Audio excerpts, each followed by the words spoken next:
Hello guys! For today's video, nandito tayo ngayon sa New York at yan nga, kalaland lang namin. Dito nga pala ganyan. After na immigration, kukunin namin yung maleta namin. And yes po, ganyan talaga kalaki ang maleta namin. Kahit isang araw lang naman kami dito. Kasi nga, mamaya ay magsha-shopping kami. At itutour ko din kayo doon. Kaya don't skip the video guys. So yan, on the way na kami to the hotel. At after that, we finally arrive here in Marriott. And ito nga pala ang room tour. At ganyan po, simple lang naman ang hotel sa Marriott. May red chair, red carpet, pang conjuring, charot. Tapos, ayan, ang itsura ko after 13 hours of flight. Tapos yan yung view ko. And then after nga yan, itinaas ko muna ang legs ko at naman sobrang pagkasakit ng legs ko kasi nga ang tagal ng flight. Tapos yan, nagready na ako para mabas kasi today ako ay makikipag third wheel, charis.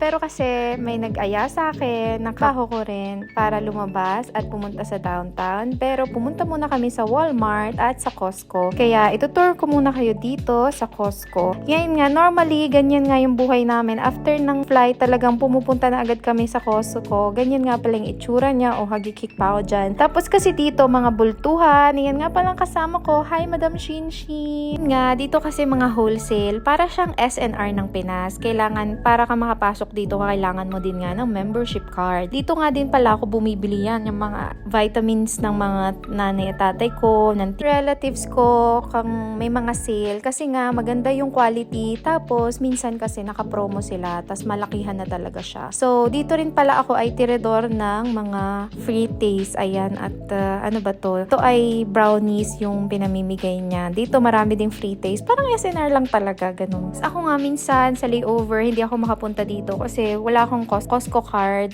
membership yun card, binabayaran yun annually. Kaya sobrang saya ko kapag merong akong kasama. Tas, hi Madam Shinchi! Pumunta muna nga kami sa Walmart kasi hindi na namin na videohan. Tapos yan, dumiretso na agad kami sa downtown kasi 24 hours lang tong layover na to. Kaya naman, tumama na talaga. Minsan lang talaga may mga pupunta sa downtown kasi wala ng energy. Tapos saglit lang naman. Tapos it takes like from hotel to downtown, mga 45 minutes pa, depende pa sa traffic. Kaya nga, yan, happy si Akla. Napakanta pa ako ng New York. O, diba? Iba kasi pag nandito ka sa US, especially kasi pag nandito ako sa New York, parang iba yung joy na dala niya. Parang mapapakanta ka talaga ng New York. Charot.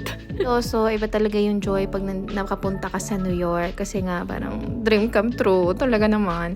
Kaya yan, thank you so much sa dalawang to. Kasi nakapunta ulit ako dito. Minsan lang may mag-aya kasi talaga malayo, nakakapagod. At yan na ang mga jungle wardrooms are made of. Yan na nga ang view, abot tanaw na. Kahit ako pa ulit-ulit makarating dito, masaya talaga ako makarating. At yan, for today, pupunta kami sa Brooklyn Bridge. Kaya napadaan muna sa Dumbo. Dumbo nga pala yung view na yun. Tapos yan, thank you sa pagbi-video, Mama Shin. At here pala, ayan, ipapakita ko sa inyo kasi ito yung place na in front of Brooklyn Bridge. Ganyan kaganda. O, diba?